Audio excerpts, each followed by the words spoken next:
Okay. I would just start off how you do it. You know how you like hold shit up and you're like, have you ever had organic eggs? Right. Like that shit that you do? Okay, here we go. Okay, ready? Wait, okay.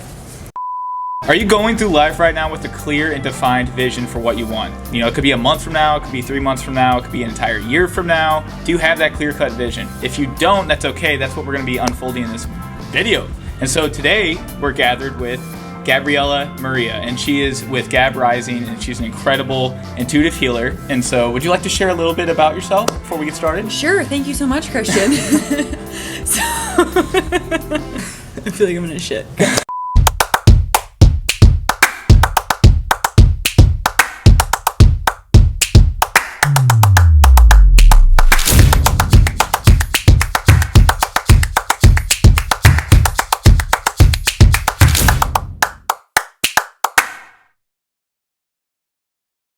Do you ever feel like you just have to shit and you can't?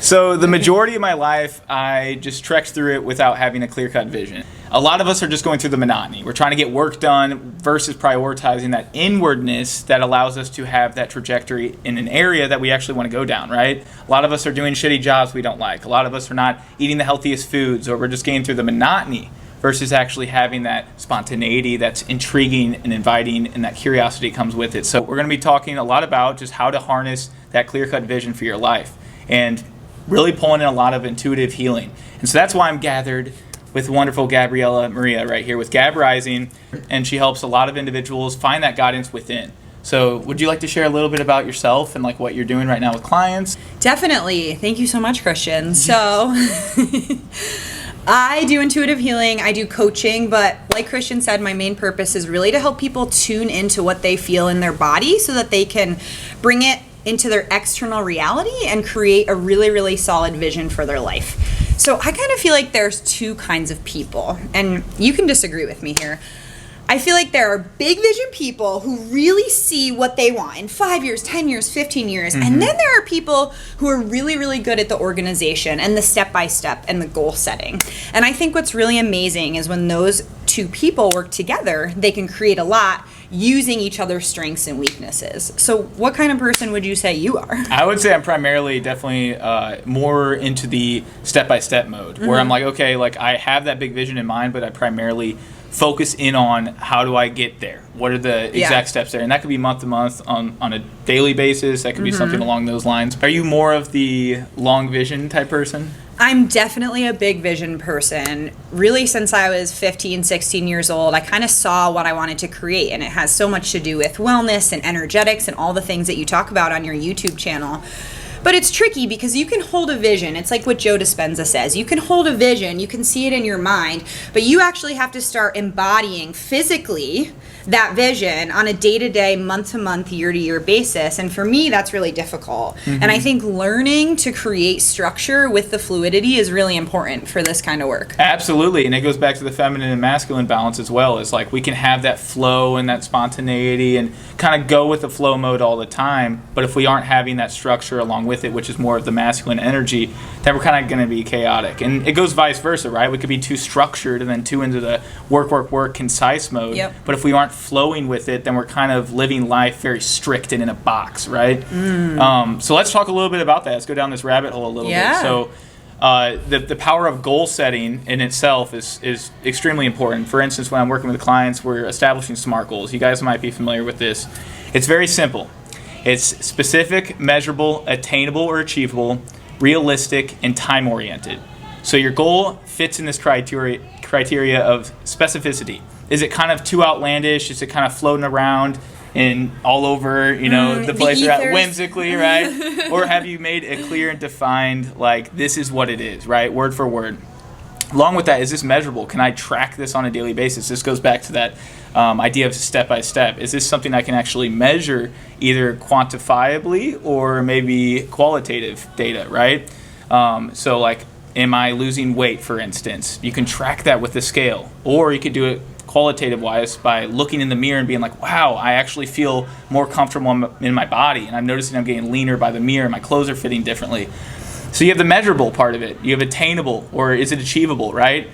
Is that kind of going into that too outlandish? Is this like way too far to reach, or is this something within the extremes that I can actually make it challenging but attainable.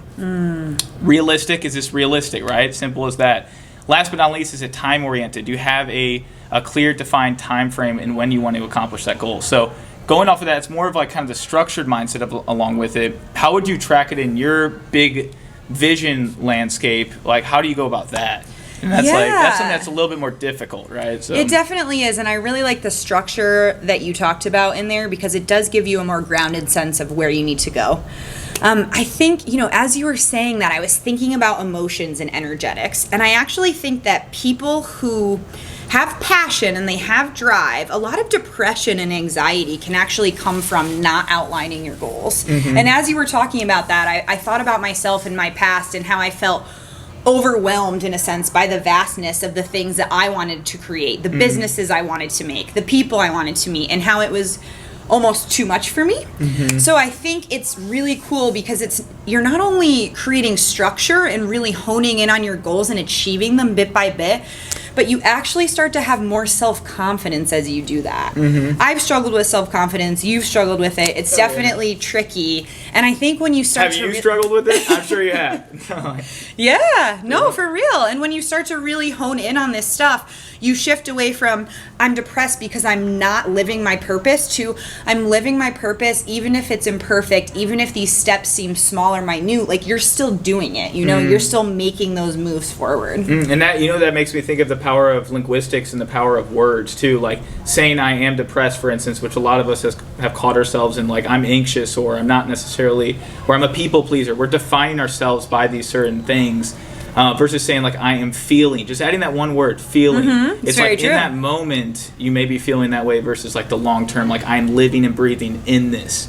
So that's something that comes to mind too, because that can really impact our goals and like actually achieving that vision for what we want for ourselves. And I think a lot of us feel sad, especially big vision people, because you know what you want. You want more out of life, especially if you're working a job that you don't like, or maybe you're young, maybe you're getting out of school, maybe you get out of a relationship and there's this big void. I think this is super powerful in those types of situations to really start to track and expand out of that feeling, that depressive, maybe sad feeling, and into action. And you're really great at that.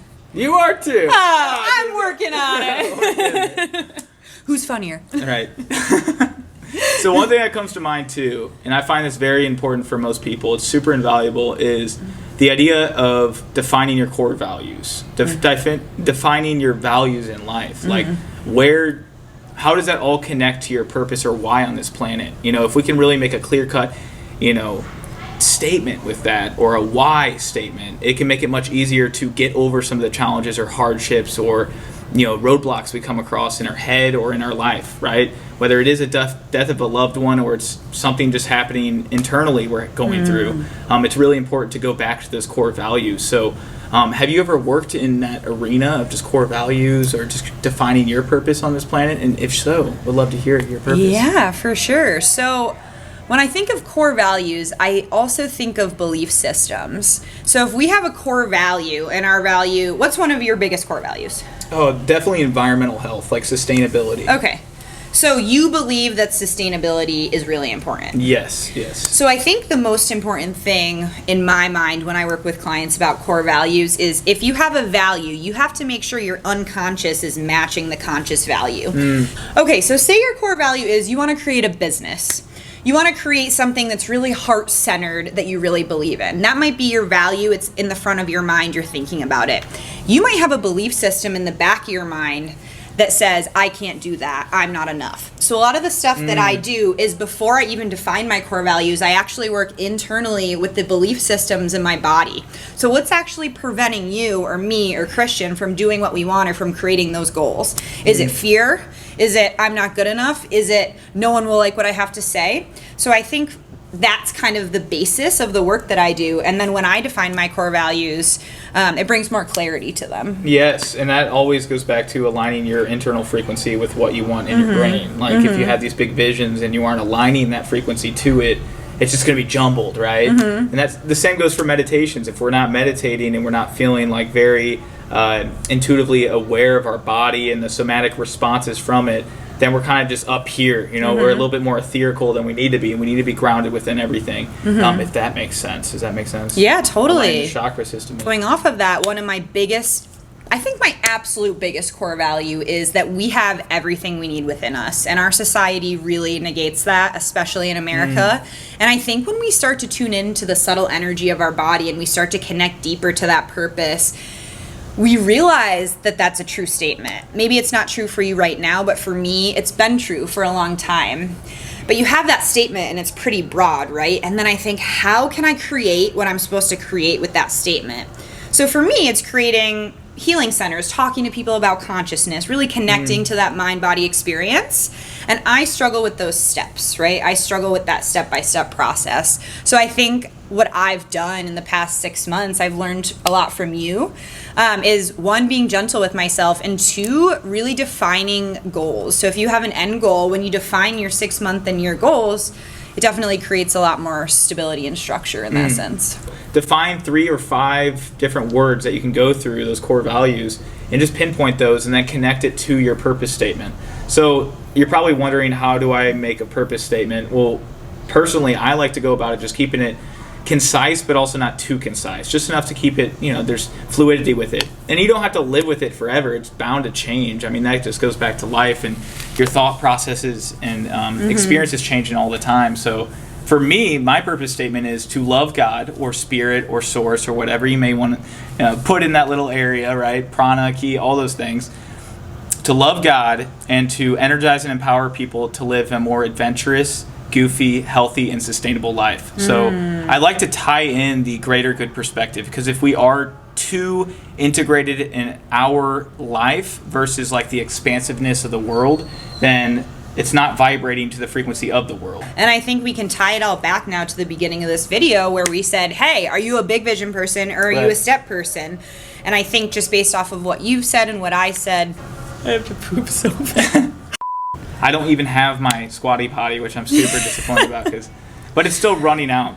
But I do think it's important to share with them a couple things that you can do if you're a big vision person like me, to create, you know, longevity and really to achieve your goals. Right. So I think for me, one, it's to find people that are opposite, that are really grounded in their goal setting. I'm always drawn to people with more structure, whether it's friends, partners, family. And it's really important to create a team, or even just ask someone out to coffee and say, hey, how would you structure this? This is what I want to create. And I think that goes back to community, and that's really important.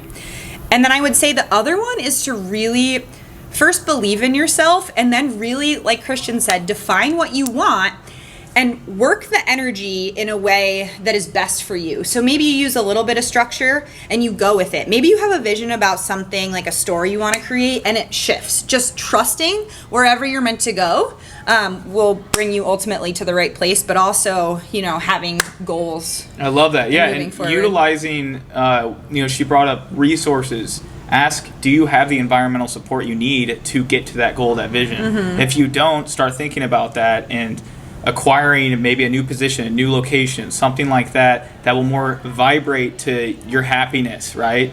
Because if we're just living through it, we're not going to get anywhere. We're going to live in stagnation. You know, it's just like a pond. When you look at a pond and it has stagnant waters, there's stuff and debris and things growing in there, algae, there's mosquitoes, all that stuff. But if we have fresh flowing water, there's always something changing. There's always something new. It's fluid. Yeah. So it's important to ask that question. Am I receiving the resources and environmental support I need?